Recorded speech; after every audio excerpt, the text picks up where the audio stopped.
Jason Johnstone-Yellin. Yeah, that's right. I'm changing up the intro because today's episode is a bit different. I think it's funny as I'm reacting to you. I'm reacting to a facial expression you made, and our listeners couldn't hear your surprise when I led with Jason Johnstone-Yellin and not the normal thing. And they can't hear you nodding your fucking head either. Son of a bitch. Listen, this is a special episode, Jason, listeners. I think the last time we did a recap episode is when we had a festival known as Whiskey Jubilee. Where we'd run a festival. Yep. 3 hours that evening. Yep. Screaming all night. Going out. That was just a guess. That was just a guess. Going out afterwards for finally being able to drink. Having some beers. Having some beers, having some pizza, having some whatever. Go to sleep late at night, wake up the next morning as broken people to recap what happened the previous night. Indeed. Special episodes. Yeah, so here we are. What is today's special episode? I'll tell you what it is, Jason. I'll tell you what it is, listeners. The dearly beloved, I almost said dearly departed. The dearly beloved Jason Johnstone-Yellin has been inducted, has been made. Made, yeah. As Ollie says, like the mafia. You're made, man. You, sir, are now, after a 2.5 year COVID wait, a keeper of the Quaich. It's true. That is very, very true. I have received a great honor this day / last night. You really have. Thank you. I'll tell you what hit me this morning. Carry on. Look, I was just turning over. And there it was, right across the face. You had said, completely unprompted, I had so much fun last night. Mm-hmm. So much fun. Could we talk about that? I'm going to make an incomplete Joshua Hatton list. Oh, right. Oh, this is excellent. I got to speak a wee bit with Cara Lang. Okay. Fred Lang. Yeah. Who was made a master last night. Mm-hmm. I got to sit next to Stuart Nickerson.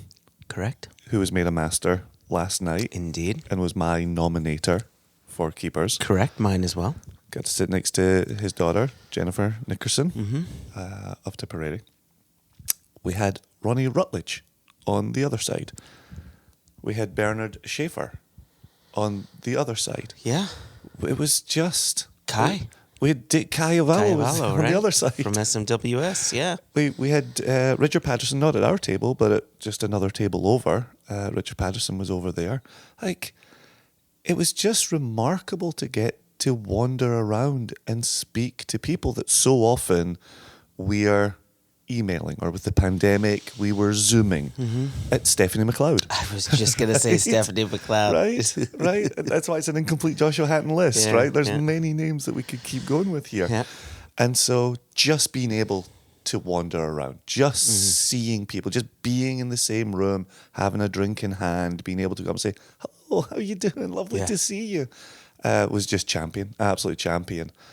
So that was a huge part of it for me. And we've said this about whiskey our entire time, right? It's about the people. It's about the relationships. Mm-hmm. It's who do you know? Who do you chat with? Who gives you a laugh? Yeah, that was last night. It was absolutely cracking, really cracking. And the whiskeys were tickety-boo as well. Yeah, do you? We only had one or two, you know. 1 or 2 or 3 or 4 or 5 or 6 or 7 or 8 Talk or 9. about an incomplete Joshua Hatton list. And then we came back to the hotel room and kept going. Yeah, there was... You made an interesting comment last... Sounds like me. Well, it was interesting in that... I've got to put a big caveat on this. Here's why it was interesting. Because the comment that you had made I think was similar to something that I felt when I was inducted, but it was also similar to a comment Lucas Denoyak made. Lucas, there right, you go. right, who's made a keeper last night as Yep. well, who we've had on the podcast. Yep. Philippe Schreberg. Yeah, Philippe Schreberg, right. Cover his writing. Every once in a while, we're going to be just Yeah, doing this absolutely. podcast and another name, another name. And the point was, during the induction process, which, we're not going to go into too much detail, but you are read your resume, why you are deemed worthy to be made a keeper. And, you were next to a gentleman from Taiwan who's responsible for bringing in Blackadder, and I think it was Douglas Lang? Yes. Or Hunter Lang. And made those brands bigger in that market than any other market. And you felt as if some of your accolades may not be up to snuff with his. And I felt kind of the same, and Lucas felt kind of the same, like... About me? About you. But it's like this thing like, oh, I can color within the lines. This person painted the Mona Lisa, right? Like I understand what you feel, but I'm, but if you do look back and you do go over the various things that you've accomplished since your time at University of Aberdeen up until now, and it piles up, and there are big things in there, some very big things. Yeah, and I was thinking myself over that comment that I made, and it strikes me that there's a business line to keepers and this induction, and there's a social / cultural line to this. Okay. And I think my through line is University of Aberdeen, Whisky Society, young people drinking, introducing them to a spirit in the mid to late 90s that was just getting back on its feet, right? Yeah. But it was about seeing people, talking to people, introducing them to whiskey, going off to the Pacific Northwest, the Inland Northwest, starting my Whisky Society up there with very, very, very dear friends. But it's about the people again, right? Yeah. And actually, this episode drops on Wednesday. Year 19 of that society will start on Friday. And it's now been on a decade without me even in the Inland Northwest or Pacific Northwest. Wow. And so that's still going. But that's a through line with people. Then I think of you and me, independent bottling, the nation. It's about the people, right? Yeah. Like you've been keeping me abreast of developments on the socials, and it's people saying, nice guy, good guy, right? Trustworthy guy, right? Yeah. It's about the people again. And so while we've had business success with Single Cask Nation, and I don't think I would be a keeper without the independent bottling company. Yeah. Right? Yeah. Like I think the business shone the light, but it's continually about the people. And I think you and I love the people that we get to interact with more, and I hope I'm not speaking out of school here, more than the business side of businessing. Right? Yeah. No, I mean, the fact of the matter is, and I think this is good for those who may not be familiar with Keepers of the Quaich, may not have listened to my episode from 2019. But, part of Keepers of the Quaich is evangelizing Scotch whiskey through either the spoken word, the written word, what have you, but really about business. It's whatever it takes to advance Scotch whiskey. And I think you had, great success early on with your blog. Back in the day, I think we both did, among many others. Yep. But then you add that business element to it, right? And so, and then in the eyes of the committee of keepers who say yay or nay to someone who's being nominated or put forth for a nomination, they have to look at that, right? It's got to be this. Yeah. You can't just be a hobbyist, even though that's incredibly valuable as well. Incredibly valuable. And that's what I mean about, I think the business helped shine the light on the work that was being done. Actually, I think, if my math is correct, last year was 25 years in and around whiskey for me. If you start that through line. 25 years? Back in my day. I know, Josh, I don't look old enough. Thank you. But if you take 1996 with Petty Pirainen as the starting point, I wasn't a whiskey drinker before that. I had no interest in whiskey. I've talked about it many times in many different places about growing up in a blue-collar family, blends that were cheap as chips, came from bottom shelves, came in plastic jugs, got mixed. That was whiskey for me. And so if you take fall of 1996 as the beginning of that whiskey journey and that thread that brings me to last night, that's 1996 to 2021. My brain could be very broken right now and I could be embarrassing myself on the math, but I think that's 25 years. And so as I sit here today, this is 26. This is 26 years of almost to the day. Because you said 1996, right? Yeah. There you go, 26 years. Isn't that remarkable? Man and boy. Man and boy. I've seen things, Joshua. Yeah. Seen things. You can't put the genie back in the bottle, I'll tell you that much.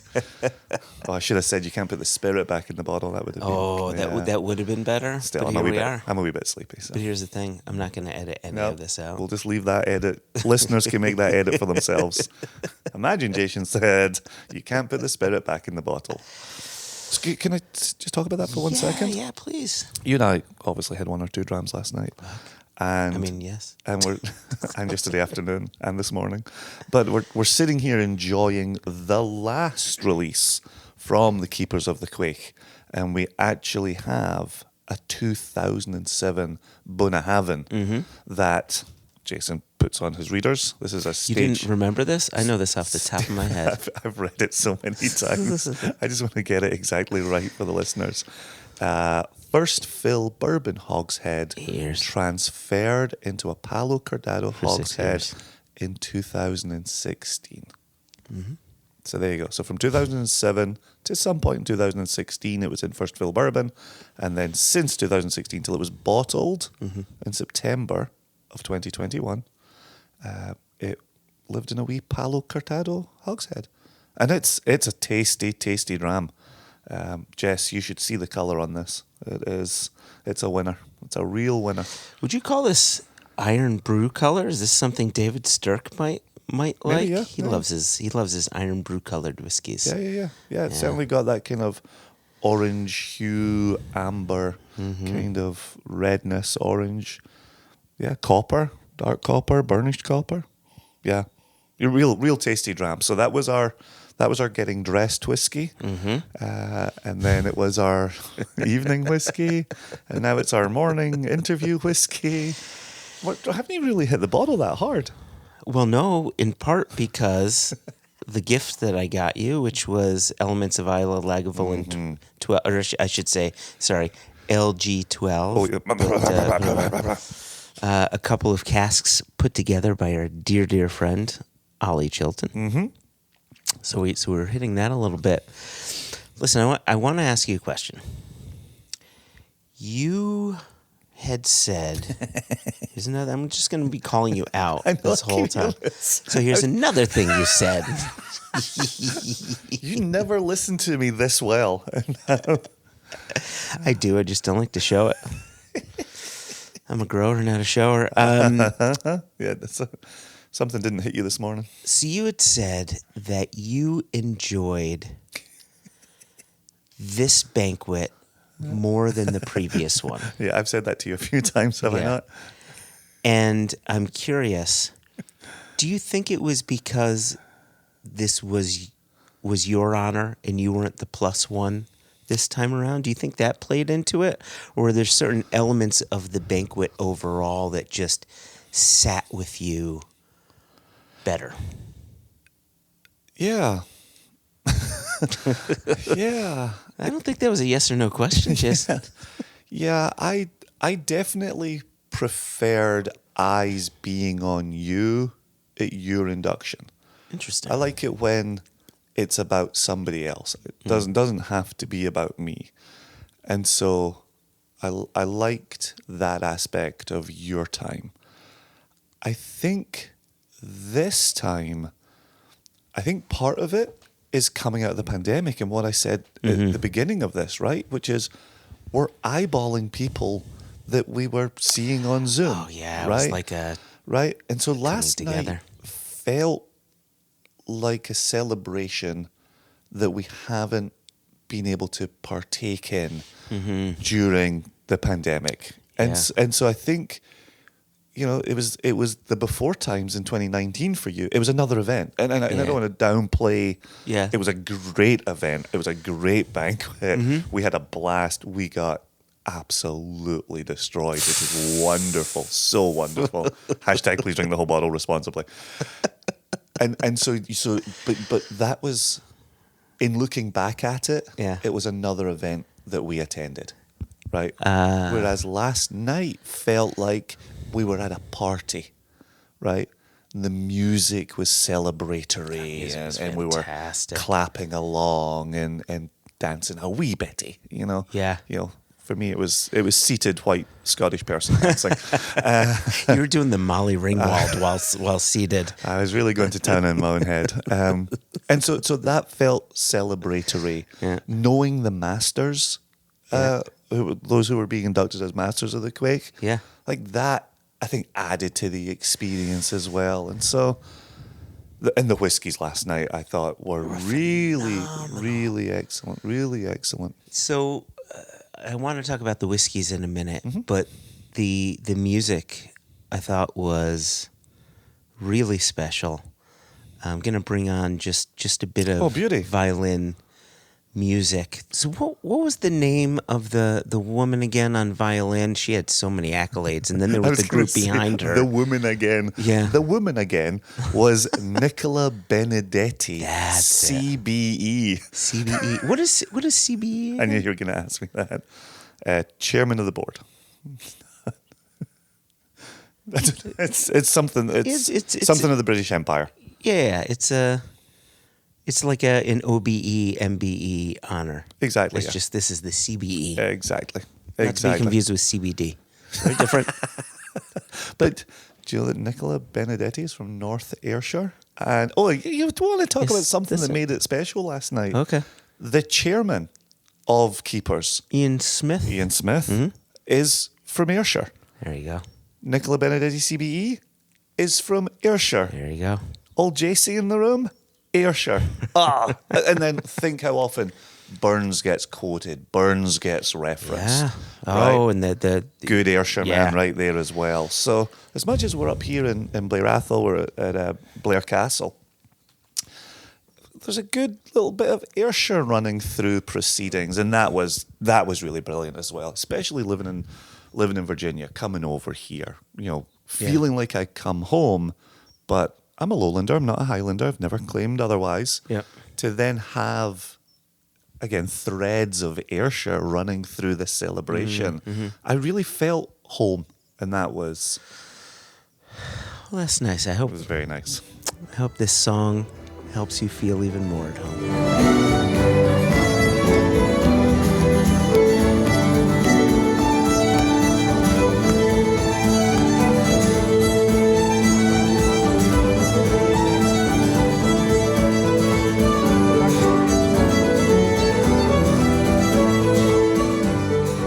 Beautiful music, absolutely beautiful. Right?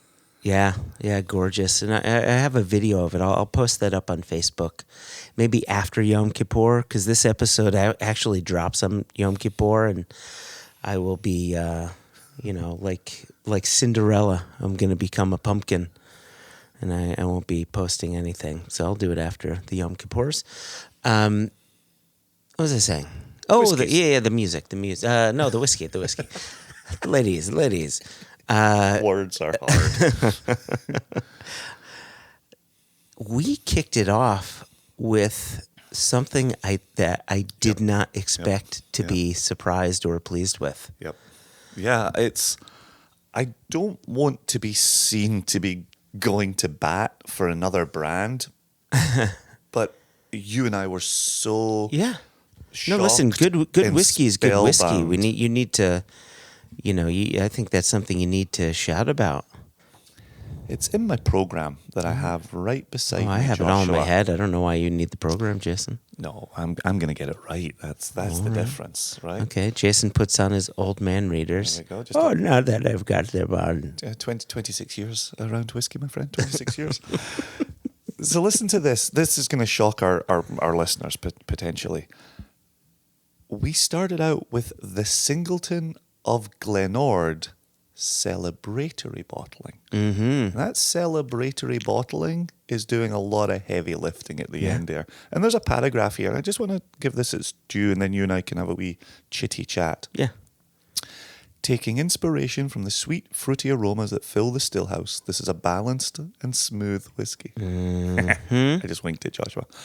On the nose, it suggests Thankfully, it was your eye. dried fruits and crystallized orange peel, with mid-notes of vanilla fudge evoking the warmth of the stillhouse in winter. After sampling, nosing, and tasting spirit, and this is why I'm reading this, after sampling, nosing, and tasting spirit from over 200 casks, our blenders selected just 12 second fill sherry casks to mature the slow crafted whiskey. At second fill, the casks add a fantastic depth of flavour to this unique expression. However, it crucially maintains its unmistakably Glenord spirit character. Yep. What did we say last night? Exactly. Yeah. Richly flavoured, vibrant and smooth, with a balancing spiciness, this ageless Singleton of Glenord has real presence and is a moment to savour. And it came in at what strength? 51.8% alcohol. You ever had a Singleton of that Singleton line of that strength? I've never purchased a Singleton bottle in my life. I know I have had some Singletons before, but yeah, it's just I've never paid attention to it. Given that we always speak honestly, when I saw that on the table last night, I was like, what is happening here? How are we starting with how are a we starting with Singleton of this? Glenord? You've got to be kidding me. But it was 51.8, and so I said, okay, there may be something here, and personally, I love Glenord. I think the distillate is fantastic. It has this very proud, high-shouldered feel to it. Mm-hmm. Like you said that on the night, and so I think it really did hold true to the spirit. I'm glad they used second fill. Right? So I think second fill and refill can be so great because it does what the casks do, what I think casks are meant to do: frame the spirit, not overflow it. Not kill the spirit, I should say. But the other thing we were saying is how well it complemented the course. Oh my gosh! Right? And so I've just got the language here because, again, these words deserve to be read. Locally foraged wild Perthshire mushrooms with kohlrabi pickle, served with a confit egg yolk and an Isle of Mull cheddar crisp. It was like a mini bowl of ramen, right? It had such rich umami, and it pulled out the rich umami sherry quality of the Glenord. Yeah. They paired so fantastically well, and as the night went along, we kept returning to the Glenord. Yeah. Right? There was no lack of whiskey last night, and we still returned to that Glenord and both said, that's a bottle worth looking for. That is such an interesting connection. I think umami is a far less obvious quality in foods or drink for most people. And the fact that whoever paired it through the umami, that's the connective tissue, I think is a really cool way to pair those two items. Yeah. No, it was an absolute cracking beginning to what was going to be an excellent evening. All right. Give us whiskey number 2, Jason. This was such a lovely connection back to your induction.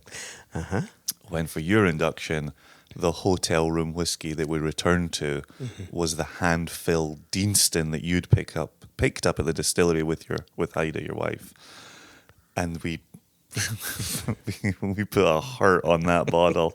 I think the bottle put a hurt on us, Jason. And so to see a Deanston 18-year-old show up on last night's menu, on last night's table, was like, oh, that's nice. That's a lovely connective piece again. 100%. And at 46.3, I think the ABV was spot on. That nose. Is there a bit to read about it in the? It is. This one's quite significant as well. Right. This beautiful single malt whiskey is from Deanston Distillery and aged for 18 years. The nose yields honey and fresh stone fruits that burst out of the glass with creamy vanilla and the signature waxy orange note of Deanston. Mm-hmm. Floral notes, chewy biscuit, and toasted cereal emerge with a hint of spicy cloves. The palate is zesty with orange, then stone fruits at first. A second sip gives honey, beeswax, and creamy toffee. The waxy mouthfeel creates a rich, fruity, and sweet sensation on the tongue. With water, the spicy notes from the aroma become more noticeable. Cloves, gingerbread, and white pepper complement the sweet and fruity flavours to give a deep, well-balanced whiskey. The finish is long and complex, with dried apricots, candied orange peel, and a warm ginger finale. Yes. It's funny, Deanston is one of those, and we talked about this, I think, in the last Extra. It's one of those distilleries few people think about, talk about, but I think of Deanston, I'm immediately interested, and I'm always reminded of Mike at Travel Bar. Like, that's his distillery. Oh, really? That's what excites him when it comes to Scotch whiskey. One of many things, but that, I think, is towards the top. And I see a Deanston, I always think about Mike at Travel Bar. Interesting. Yep. I love it when people have got their distilleries. Right? Yeah. Yeah. Says the guy with Lechig. Back when that used to be esoteric. But we were saying this last night, and this was a kind of a larger conversation we were having. Look, we had Glenord. We went into Deanston. We followed it with a distillery we'll talk about in a minute. I think our job in these 2020s, and we're talking about this thread, and we're talking about people, and we're talking about the culture of whiskey. We have to get people moving beyond the big five, right? If there's five big distilleries, right? The Highland Parks, the Springbanks, the Macallans, right? Even Balvenie to maybe a lesser degree. But when you say, oh yeah, we bottle casks. Oh, do you have anything from Highland Park? Oh, do you have anything from Springbank, right? Yeah. And we were talking last night about the sheer expense attached to casks like It's that. It's unobtainium. Right. Right? And so it needs to be, and this will get Elijah excited, it needs to be the Othrusks. It needs to be the Blair Atholls of the world. It needs to be the Deanstons of the world. I think our next important role in this industry is to champion and really get people believing. And one of the things that we'd said last night at the table was, I would say over the last year, we've really gone to bat for Dalyuen. Yeah. Really put it out there and said, we love this. Yes. And we think you should love this too. And now with the happy accident that sold out lickety split, right? The first fill bourbon into the first fill sherry for the 11-month finish. The nation is also saying, any more Dalyuen coming? Is there another form of Dalyuen coming? But I think if we kind of show that interesting experimentation, or we source, the best casks, and I mean the literal wooden casks. Source the best casks we can start to show other distilleries. I think about an Inchgower that we've got coming down the line, right? Yeah. Like Inchgower. How many people, when you meet them at a party, say, "Oh, you're an independent bottle. Did you bottle Inchgower?" Right? Yeah. Nobody. So I really do. I really think over the next 5 years, 7 years, 10 years, it's getting people away from these big hitting distilleries and continuing to explore Scotland's many distilleries. even as new ones come on board. We're in the Holyrood conversation, Mm-hmm. right? Lag just got released the other day. Not that we have access to Lag, unfortunately, but like there's a place to go put your Yeah. money. Go follow Yeah. that. You know, the day after this episode drops, I'll be at Lochlee, right, back in Ayrshire.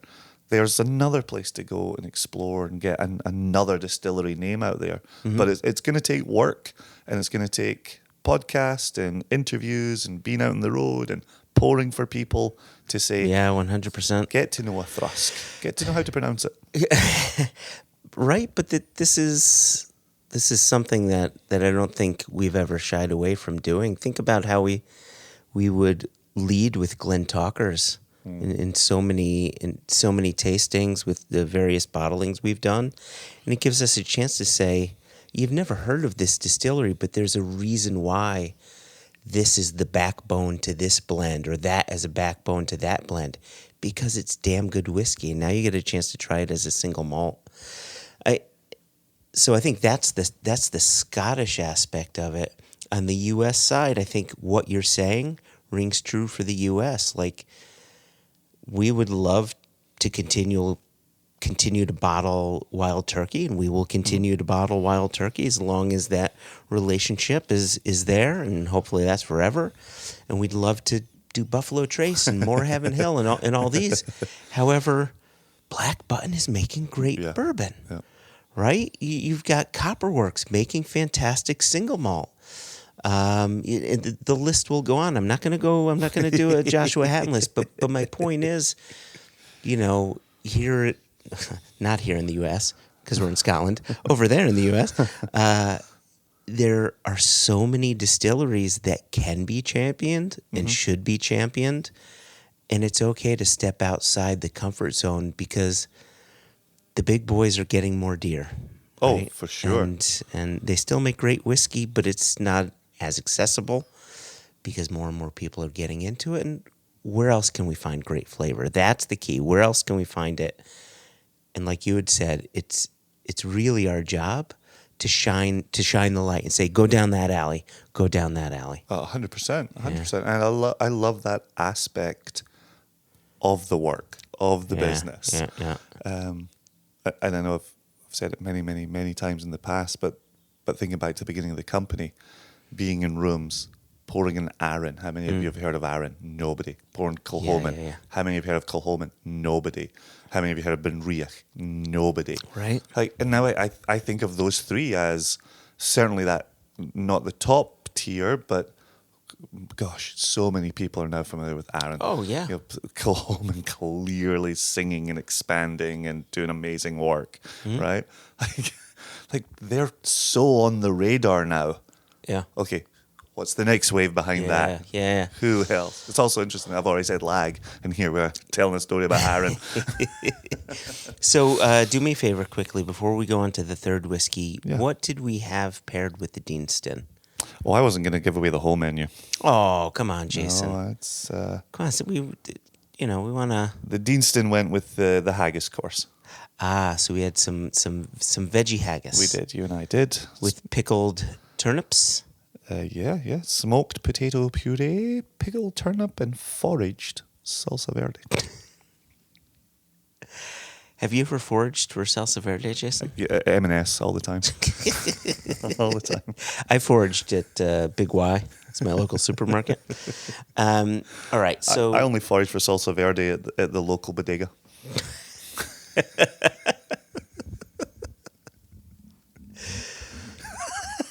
So silly. okay. So then we go on to and by the way, before you go into this next whiskey, you know, there was here's the whiskey, here's the food, but then there was the is it the ode to the haggis? I feel like I have that wrong. It's the Address. The address You to put the ode in my haggis. head. I couldn't get out of that headspace. Yeah, address. Race, a being them all, ye tak your place, pinch tight nor firm, and real, and you're worthy o' a grace, as lambs my earn. The groaning trencher, there ye fill, your hardies like a distant hill, and your pen would help to mend a mill in time of need, while through your pores the dews distill, like amber bead. His knife. No. His knife. Say rustic, labour decked, and cut you up. We're ready. So that's right. So there's the address to the haggis. There were some speeches. There was some music that we heard before. There was some bagpiping and some drums going on. Mm-hmm. There was never a moment where there was much downtime. Yeah. There was just things happening all the time. Yeah. No, all kept in place by Annabelle Meiko. Oh, she's fantastic. Does wonderful Superstar. work. And on the night, we never ever get to speak to her on the night, but I always look at her eyes. Yeah. And her eyes at the Keepers looks like our eyes at the Jubilees. And so given that you started this episode talking about, the deconstructing the Jubilee episodes that we did in the past, I absolutely think about what it takes to run 3 flawless hours, 5 flawless hours, 6 flawless hours. Yeah, her job was a bit more complex than our job. Yes, I have to get these royals in, and we have to get the cater. And a pipe band has to march through all these seats and tables. Yeah, she really is. She really is something else. Looking forward to getting her on the podcast. We say it every time we see her. No, I know. Come on, Annabelle. All right, whiskey number 3, Trois, or Shesh, or Ein, Schwein, whatever the third is. I think Joshua's broken, okay. Just going through languages. So this is the Keepers of the Quaich 7th bottling. And as I alluded to a moment ago, it's from a distillery that, oh gosh, I hope I'm not being a rude boy on the podcast. It's from a distillery that nobody is talking about. That is true. So we're talking about a Tamnavulin. Tamnavulin, not to be confused with, this is Lagavulin's non-PD cousin. This is Tamnavulin. So this 22-year-old, this cask has been hand-selected by Richard Patterson. Dickie P. From Tamnavulin Distillery, and has been matured for 22 years, with the last 2 years into a German, Spat Burgunder. Spat Burgunder. There you go. I think you got the second part wrong, but I'll go with it. It's a ripening Pinot Noir cask. The nose is elegant with ripe raisins, succulent peaches, Victoria plums dipped in kirsch with a hint of raspberry coulis. Ooh, yeah. With time, glacé orange segments, luscious Cape gooseberries, and bitter chocolate emerge. Were these notes written by you? No, but they have your DNA all over them. Yeah, because they got me going. That's how I'll talk about a whiskey. On the palate, there is Madagascan vanilla, tangs of Parma violets, truffles, and rosemary, with a kiss of toffee apple and Doyen pear. This is... Oh my God, that's so Joshua. This is hilarious. I'm just so impressed by the poetry behind this. I think Dickie P wrote these. And I just love that you think that I could write as eloquently and as romantic as that. But the fact it's not vanilla, it's Madagascar vanilla. Right? Yeah, it's not pear, it's Doyen pear. It's not plums, it's Victoria plums. There's clear differences, and you have to be specific. Okay, so then... So I think we're still on the palate here. Then freshly... Only 7 more paragraphs to go, listeners. Then freshly baked ginger cake, toasted pistachios, hot brioche drenched in heather honey and chocolate orange. A splash of water will also help to tease out a finale of soft Pontefract cakes, Demerara sugar, Black Forest panna cotta, and Logan berries. I love all of that so much. I wonder if these are Dave Broom's notes. Oh, you think he's so? very much a hot brioche guy. There's often on these Keeper of the Quaich bottlings, Charlie McLean will write notes, Dave Broom will write notes, and Martine Nouet will write notes. Yeah. And when you get the Dave Broom notes, there's always a warm butter somewhere. There's Yeah. a hot brioche somewhere, whether it's warm or toasted. I wonder if those are Dave's. But does he get that poetic? Like, I've read his notes, and they don't often seem as flowery Yeah. as this. Yeah, but they're so specific Yeah. that I could see it being Dave, who we So- didn't see last night. No, who we didn't see last He night. wasn't there. But, It's not that we missed him. He wasn't there. but you made an interesting point about the Tam Navulin. Talk about a thread through this entire episode. Wow. Oh gosh. How much longer is this going? I don't know if I can be interesting this much longer. It's been your day. I gotta say nice things. It's like my birthday all Well, over again. you were making a connection to the Tam Navulin that we had last night, to the Bunnahabhain we're having now, to the Talisker that we've had previously, in that there is a thread to all these bottlings where Yes. the nose is a bit quieter, it's a Yep. bit softer approach, and then you taste it, and then there's an explosion. Yeah. And I find that interesting, and I think that it's a sign of a really good either independent bottler or committee who is in lockstep with what they feel is key to their bottlings. Yep. Yeah. What was also interesting last night was the playing around with water on this one. Ah, yes. And Stuart Nickerson firmly believed the water softened the wood. Jennifer Nickerson had said the same thing. Yeah. Was that the wood was quite heavy. It was quite pronounced. Yeah. And the water just softened it. Mm-hmm. And I drank it neat, and I drank it with a little bit of water, just a few drops added to it. Mm-hmm. And I was conscious of something you were saying in my left ear, which was, I wonder at what point this falls apart Yes. with the water. Yeah. And I think you pushed it. Did you push it and, No, and I have didn't. it? Oh, No, okay. no, okay. You no. didn't have it fall apart with the water. No, you got I out was. of there before that. I happened. was. 3 drops, 4 drops. I had a few pours of that. I think at most I did 6 drops of water, and at no point did it fall apart. I would say the wood got. It never got astringent. Sorry. Yeah. Sorry. That's the LG12. Sorry. It never got astringent by any stretch, but there was a wonderful bitter quality that came through, which reminded me of the bitter fruitiness from Campari or Aperol coming through, right? Which is a pleasing bitter quality. Yes, which I think the wood done right delivers that little bit of framing bitterness, which is why I actually preferred it without the water. I like that little bit of increased astringency from the Pinot Noir. Oh, okay. So I disagreed with Stuart and Jennifer. I thought, I didn't find it astringent before or after the water.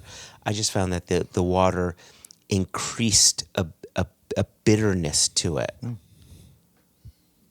So maybe we're just in the end really saying a couple of different things here, but Yeah, cracking dram though. Thoroughly Yeah, enjoyed it. yeah. Went back, poured it plenty more times. and so this was paired with my favorite dish of the evening. Read it to us, Jason. So, again, this is just the veggie. It was venison for everybody else. Yeah, that's right. You and I were over here having salt baked salaria, smoked beetroot with salsify? Yeah, sure. Testify. Hispy cabbage and sloe gin and Jupiter. Juniper. Jupiter. That smoked beetroot was phenomenal. Yeah. Oh my God. I thought it was a turnip at first because it was white. I never saw a white beetroot before. I thought that's the salaria. No, the salaria was the thing that looked like celery. The beetroot was the sauce. then There was what a turnip this? in the previous dish. That was That was the sliced turnip. But there was like a wedge that seemed like it was. I thought it was smoked turnip. yeah. No, that was the smoked beetroot was the sauce. So This is great podcasting. Oh my gosh. Maybe just cut this part. Nah, I'll keep it all. Anyway, it really was delicious. Final whiskey of the night, Jason, was, at first I thought it was a strange choice because we went from cask strength to 46.3 to cask strength down to 40%. And this, right? Got to get people out the door. You gotta get people out the door. Night's over, friends. But this was the Isle of Skye Royal Salute 25-year-old. So it's a blended whiskey. And the reason for it was in honor of the Queen and her Jubilee and her passing. But as that was being poured, I think it wasn't Ian Smith. It was the Duke of Argyll.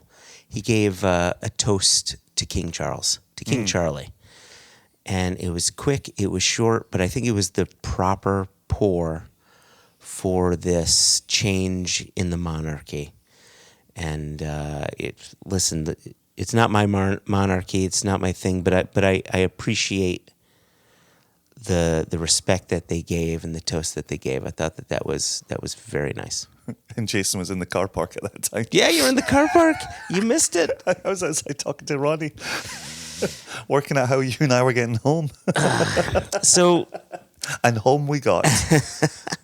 So those. Oh, and what was it paired with? What was that dessert, Jason?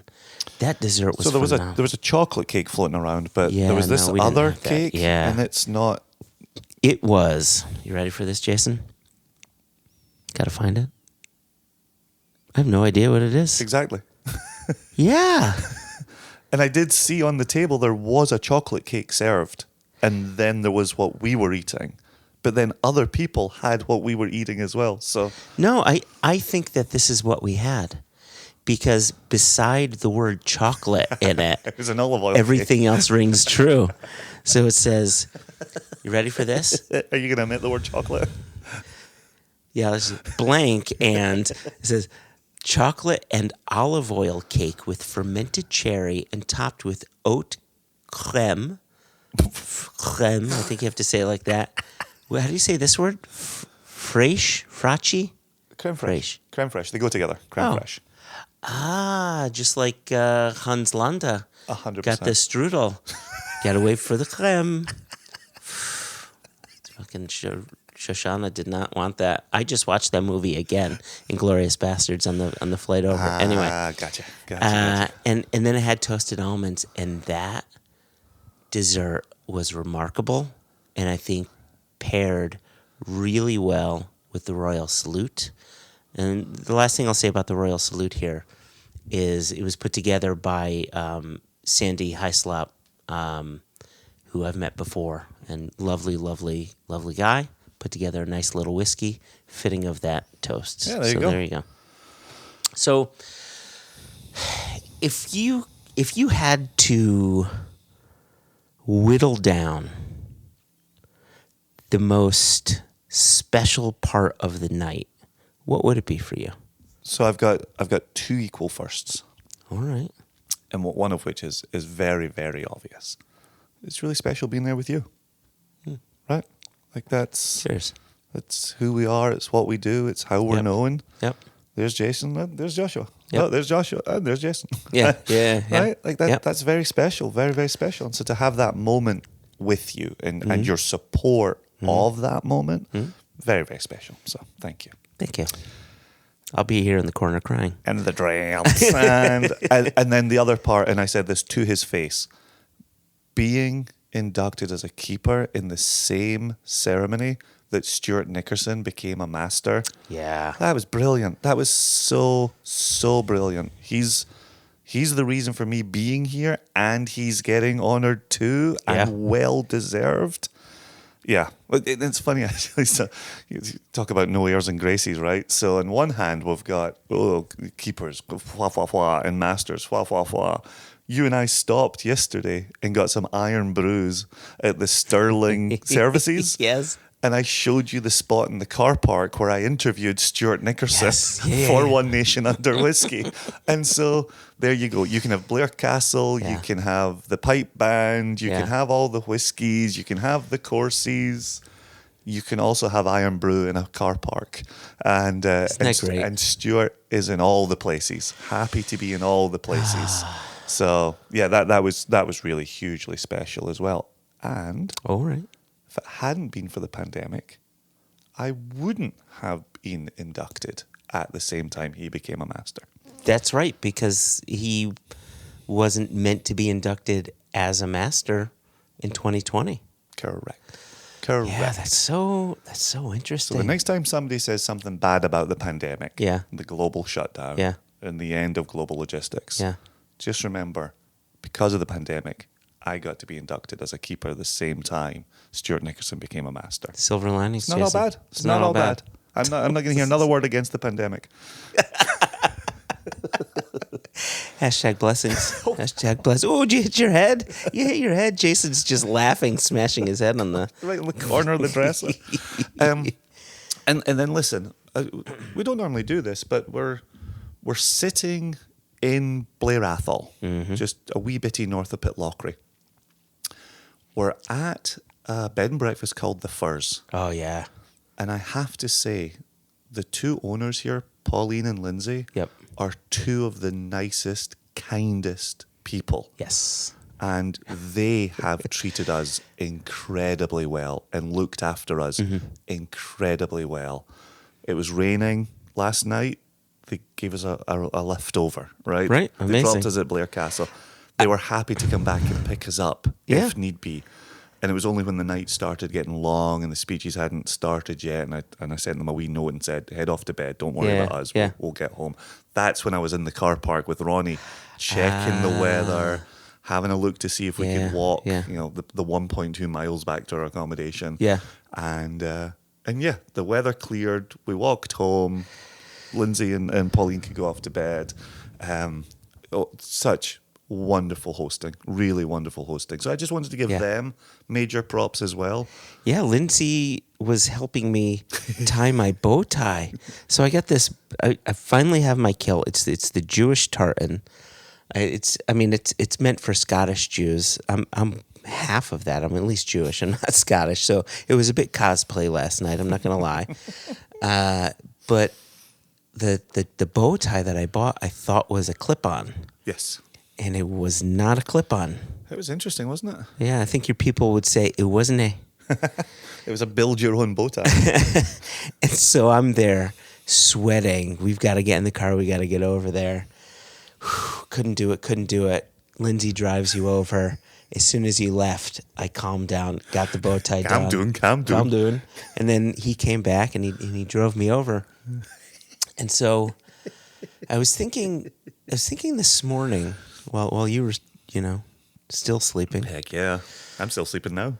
that our walk that our walk from Blair Castle back to the Firs had that same special quality from when we were on Isla and we were hanging with Ollie Chilton and Julie Hamilton and just a host of other people. Not doing the list, Jason. Incomplete Joshua Hatton list. Right? They were staying up by Lagavulin and we were staying down in... They were staying up by LG. What did I say? They were staying by LG. They were staying by Tam Navulin's cousin, Lagavulin. And, right? And so we took that walk back. Oh, it's beautiful. On the South Shore. Oh, fantastic walk. Absolutely fantastic. And it's that walk you have where you're just feeling high on life because you had the best time. And high on other things. High on life with 20 drams in you. I'm just high on life. But it was just everything felt celebratory. Yeah. Oh, yeah. From beginning to end, even until 3:20 in the morning last night, Jason, while we were drinking the drinks, and Did we got to sleep after 3 o'clock in the morning? yes, we did. It was 3:20 a.m. Huh. There you go. Time flies when you're having fun. And last two things I want to say about whiskey. And I realize we probably want to get out of here shortly. This is going to be a slightly shorter episode. Nice one. You Oh, did I say something interesting? did not say something interesting. I was all out of interesting things. You did something that I did. I did not have sickness and diarrhea. That was uniquely your induction. Sickness and diarrhea. It's like anyway. No, you brought a hip flask with a particular whiskey that you thought was special for the occasion, and I brought a hip flask of whiskey that I thought was special for the occasion, and I thought it'd be a good idea to share what we brought. You want to start? You and I are big fans of Lagavulin. And there's a dram that you and I return to frequently in special moments. And there was one night I was watching The Kaminsky Method on Netflix. Great show, highly recommend. Oh yeah. And I was watching that, and they were basically talking about camaraderie and really supporting the ones you love and really let people know. And I went out and I poured this Lagavulin then, and I took a photo of it and I sent it to you, and I said, "Cheers to you, love you. You know, get it down you." Right? Yeah. And if memory serves, is it the 2015 Fashil? It is 100% the 2015 Fajil. Is it 19 years old? 24 years old, Jace. Is it So that's the really? thing. Are you kidding me? It was meant to be a 19-year-old, Okay. but they put together this. I don't know how much of this is true, how much of it is folklore or whatever, but the understanding is it was meant to be a 19-year-old, and what they put together instead was a marriage of 24-year-old casks. Interesting. And it was priced as a 19-year-old and not as a 24-year-old. It's funny that holds such a special place for me because it's an older Isla, and I don't tend to gravitate towards older Islas. But it's just incredibly well put together. Yeah, well, unlike some other Isla distilleries, and when I say it this way, I don't want it to sound like other Isla distilleries are doing it wrong. It's just things mature differently. Unlike other Isla distilleries, Lagavulin does not seem to lose its punch as it gets older. It still has a little chutzpah to it, where Lefroy gets really pretty, right? Real soft. And you know, Port Ellens, when you get them, they got soft and flinty when, you know, you taste. I know you've had some younger Port Ellens, and they're like fiery and punchy and coal dust and all this other stuff, right? And so I think part of the reason you like is it still has some oomph. Yeah. While getting the benefit of some elegance out of 24 years in that cask. Yeah. Casks. Yeah, I really thought there was a very good chance of us bringing the same whiskey. But tasting yours blind, it had such an old whiskey quality to it. Yeah. Right? It had kind of a regal presence in the glass. Yeah. And I couldn't even guess what it was that you had, and it's one of ours. And I couldn't even guess because it just tasted like it could have been bottled in the 70s or bottled in the 80s. 100%. Right? Yep. And I love getting that chance to re-examine something of ours. Yep. Lacking all context. Yes. Right? Yeah. Well, yeah, right. And so for our listeners, it was our undisclosed 28-year-old, which we can happily say it was a Daluane. Yeah, there's that name again. And it was 28 years in refill sherry.